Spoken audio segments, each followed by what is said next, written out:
there is an incredible underground city lost, located below the Pyramids of Giza, and despite the fact that only a few know it today, it was extremely well documented in the past.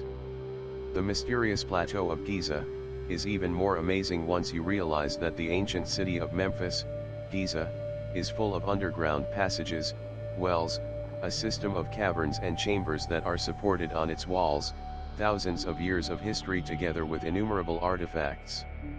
However, the Egyptian authorities are not willing to reveal what lies under Giza to the general public, like many other discoveries made over the years in Egypt. There is a lost history completely ignored by scholars of the mainstream, when it comes to the civilization of ancient Egypt and the enigmatic pyramids that, according to many, predate the Egyptian civilization itself. To fully understand the partial parts of history that we have been taught in school, we must understand that innumerable discoveries on our planet have been completely ignored by mainstream scholars. One such discovery took place in Egypt, where a system of underground tunnels with chambers and rooms below the surface of the pyramidal plateau was discovered. A genuine history of what happened under the sands, thousands of years ago, is not present in the general teachings of our past civilizations, and the reflection of that, are the innumerable discoveries made in recent decades that clearly indicate the history as we know it. It is only partial. To understand the enigmatic underground city located beneath the Giza Plateau, we ventured out of the Fayum Oasis district, located a few miles outside of Memphis. It is worth mentioning that in the past, Lake Moeris bordered the oasis Fayum, and right on its shores was the enigmatic labyrinth described by Herodotus as an endless wonder to me.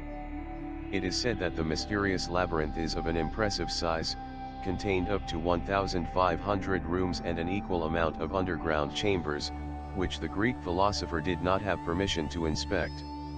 According to the guardians of the labyrinth, the passages were baffling and intricate, created in order to keep the innumerable ancient texts and parchments secure in the many underground chambers.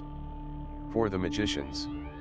In fact, this ancient complex impressed Herodotus in such a way that he felt compelled to speak about the mysterious structure. There I saw 12 palaces regularly arranged, which had communication between them, interspersed with terraces and arranged around 12 rooms. It is hard to believe that they are the work of man.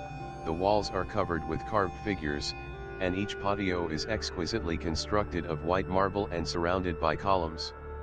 Near the corner where the labyrinth ends, there is a pyramid, 240 feet high, with large carved figures of animals and an underground passage through which you can enter.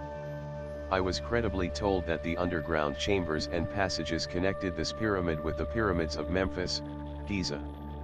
In fact, the old Memphis, Giza, has a gigantic underground system that combines a set of intricate artificial passages, rivers, and underground tunnels. Although these were described thousands of years ago, the gigantic underground cavities were mapped since 1978, using a ground-penetrating radar thanks to explorations directed by Dr. Jim Hurtake, who is said to have entered the chambers that are larger than the largest cathedrals ever built by modern man.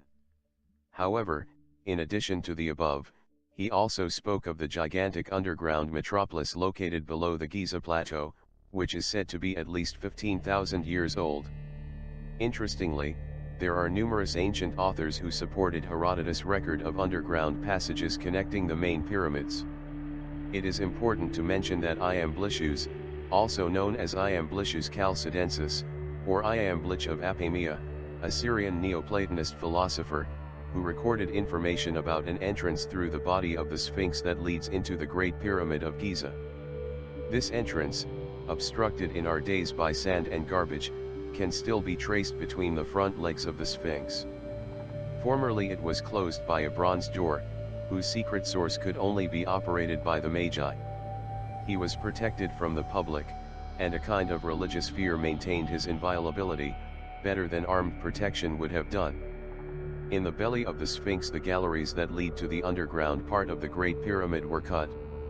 These galleries intersected so ingeniously along their course to the pyramid, that when entering the passage without a guide along this network, it inevitably returned to the starting point. Krantor, 300 BC. claimed that a set of underground pillars in Egypt contain written records of stones from prehistory. Kranter also supported the writings of Herodotus. Even more interesting, however, is the fact that in the ancient Sumerian cylinder seals, the records of the Anunnaki and their secret abode are written, described how, an underground place, its entrance hidden by the sand and by what they call Huwana, its teeth like the teeth of a dragon, and its face, the face of a lion. These extremely ancient texts, fragmented into several pieces, also record that, he Huwana, cannot advance, nor can he retreat, but they crawled towards him from behind, and the road to the secret abode of the Anunnaki, it was not blocked anymore. Ancient Sumerian texts surprisingly provided a relatively good description of the lion-headed Sphinx, a monument that presumably predates the civilizations of ancient Egypt, and was established to protect the pyramids and the innumerable chambers and tunnels beneath Giza. However, we found more evidence of large underground chambers in the writings of the Roman historian Pliny of the 1st century, who documented that beneath the powerful Sphinx, there is a tomb of a ruler named Harmakhis, which contains a great treasure. Surprisingly, the Great Sphinx was once called, the Great Sphinx Harmakhis, who stood guard from the time of the followers of Horus. The 4th century Roman historian, Ammianus Marcellinus, documented the existence of passageways leading into the Great Pyramid at Giza. Inscriptions that the ancients affirmed were engraved on the walls of certain subterranean galleries, and that the passages were built deep within the dark interior, to preserve the ancient wisdom, to be lost in the Great Flood. More evidence is found in a manuscript documented by the Arabic writer Al-Tlemceni, and preserved in the British Museum. Al-Tlemceni documented the existence of an extensive underground chamber located underground, between the Great Pyramid and the Nile River. Al-Tlemceni wrote that there was something huge blocking the entrance from the Nile River. Al-Tlemceni wrote, "In the time of Ahmed ben Tulun, a group entered the Great Pyramid through the tunnel, and found in a side chamber, a cup of a very rare color and texture. When they left, they saw that one of the guests, and when they returned to look for him, he approached them naked, and laughing, said, 'Do not follow me or look for me,' and then they hurried back to the pyramid. Their friends perceived that the place was enchanted. Upon learning of the strange events beneath the pyramid, Ahmed ben Tulun expressed his desire to see the glass goblet. During the examination of the chalice, it was filled with water and weighed, then emptied and reweighed. Then, the historian wrote that it was discovered that it had the same weight when it was empty, that when it was full of water. Curiously, during the 10th century, a writer named Masudi claimed that the underground galleries located under the Great Pyramid of Giza were guardian mechanical statues. His description, 1,000 years ago, can be compared to the computerized robots that are seen today. According to Masudi, these robots were programmed to destroy everyone, except those who by their conduct were worthy of being admitted.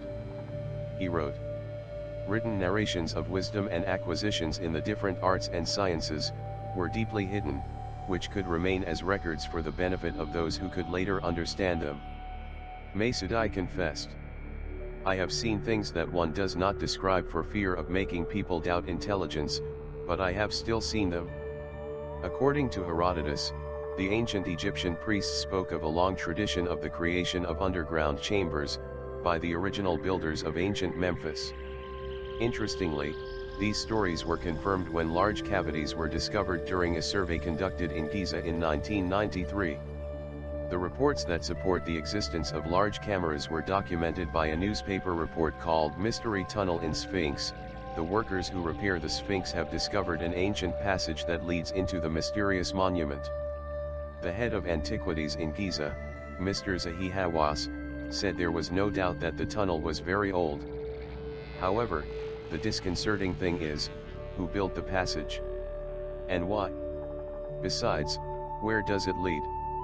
Mr. Hawa said he had no plans to remove the stones that blocked the entrance. It enters the north side of the Sphinx, halfway between the extended legs of the Sphinx and its tail. In 1935, incredible stories emerged after a decade-long cleanup project was carried out. An article published the same year, by Hamilton M. Wright, described the existence of the areas under Giza. This information, like many other discoveries, is still denied by the Egyptian authorities despite the ample evidence proving its existence.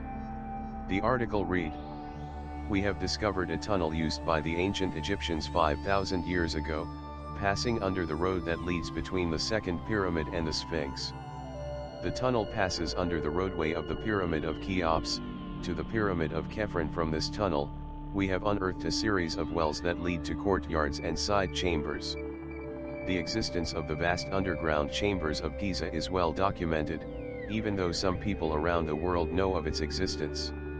Reports from the media in the 1930s describe underground chambers and passageways, located between the Temple of the Men, Solar, located on the plateau, and the Temple of the Sphinx, in the Valley of Giza. Located in the middle between the Great Sphinx and the Great Pyramid, 4 huge vertical axes, each of approximately 8 square feet, were also discovered, leading to the inner chambers through solid limestone pasadizo. It is called Camel's Tomb, in the Masonic and Rosicrucian plains, said Dr. Salim Hassan. It ended in a spacious room, in the center of which was another well that descended into a spacious courtyard flanked by 7 side cameras. According to reports, inside the secret rooms, there were huge sealed sarcophagi of basalt and granite, about 18 feet high. In 1935, when Dr. Salim Hassan was exploring the area, he wrote, "We hope to find some important monuments after cleaning this water. The total depth of the series of wells is 125 feet. In the course of cleaning the southern part of the pass, a very fine head was found. A statue that is very expressive in every detail of the face." In addition to the above, Dr. Salim Hassan also reported on the discovery of 3 interior and exterior courtyards, and a room that they called the Chapel of Offerings, cut into a massive rocky outcrop, found between the tomb of Campbell and the Great Pyramid. Reports indicate that in the center of the chapel, there are 3 vertical ornamental pillars, placed in a triangular design. The pillars are extremely important points, since it is believed that their existence has been recorded in the Bible. It is believed that Ezra, the initiated writer of the Torah, was aware of the existence of the passages and large chambers below Giza, even before writing the Torah. Interestingly, the reports of sophisticated mobile machines discovered in Giza, together with a previously unknown underground city, are found in an article written by the Sunday Express of July 7, 1935. However, despite extensive ancient texts documenting the existence of vast tunnels, chambers and passages beneath Giza, the Egyptian authorities have long denied their existence, along with other incredible discoveries in Egypt. According to reports, the now underground inaccessible city can be accessed from inside the Sphinx, with the stairs cut into solid rock, leading to the cavern system beneath the bed of the Nile River. The huge and complex underground system below the plateau of Giza extends towards the east, towards Cairo. Historical texts document the large number of excavations carried out during the 20th century, incredible amazing discoveries that are kept away from society. As we mentioned in previous videos, there is a specific and strict pattern implemented in today's society, where only certain information is divulged to the world, while most of the parties remain locked away from prying eyes, almost as if there was a hidden level of censorship. Specifically designed to protect parts of the history belonging to humanity, a species with amnesia.